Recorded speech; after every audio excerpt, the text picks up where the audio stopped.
all, just know that fat loss is sleep dependent, and it's very important in protecting your muscle.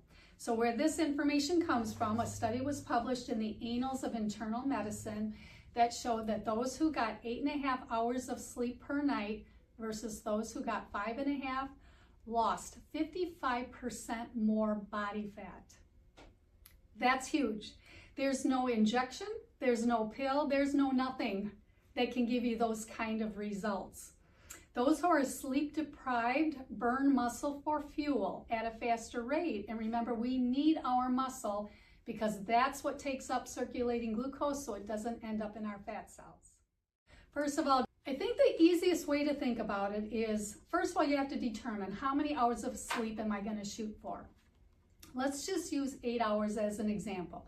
And let's say you get up at 6 o'clock in the morning. So you back that up 8 hours, you need to be in bed by 10 o'clock. Now, in order for you to be tired at 10 o'clock, there are some things that you can do throughout the day so you can kind of create a timeline.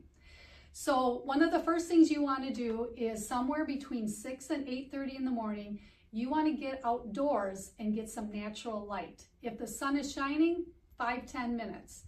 If it's cloudy, 15 to 20. Okay, so got to kind of work that in your morning. But what that does is it sets your circadian rhythm. Tells your body, I'm awake now, so that as the day progresses, you can be more tired at 10 o'clock. The next thing to think about is that caffeine, like you said. You want to stop caffeine 8 hours before you go to bed. So by 2 o'clock, be done drinking your caffeinated beverages.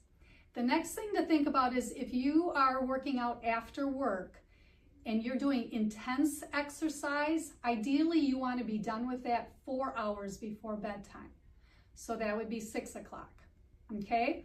The next thing to think about is eating. You want to be done eating 3 hours before you would be sleeping. So that would be 7 o'clock, okay? If you're just doing moderate exercise, that's like a 1 to 2 hour thing. So that could play into the 8-9 o'clock area.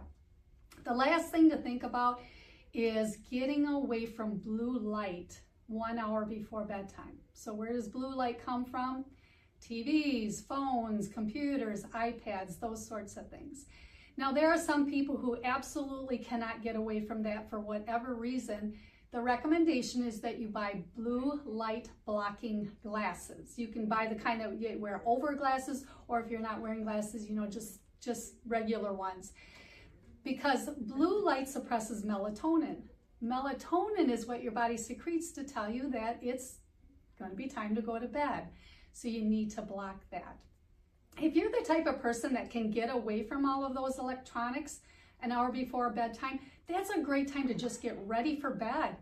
Brush your teeth, then you won't snack anymore either, But, do some of the odd jobs around the house, like tidying up or folding laundry or getting your lunch ready for the next day. The more prepared you are the night before, the easier it is the next morning to find that 5 to 10 minutes to get out in the natural light too. But I think it's also really helpful to understand what's happening during the night of sleep that really plays into this fat loss. So between 10 and 2, that window there is where your body's repairing.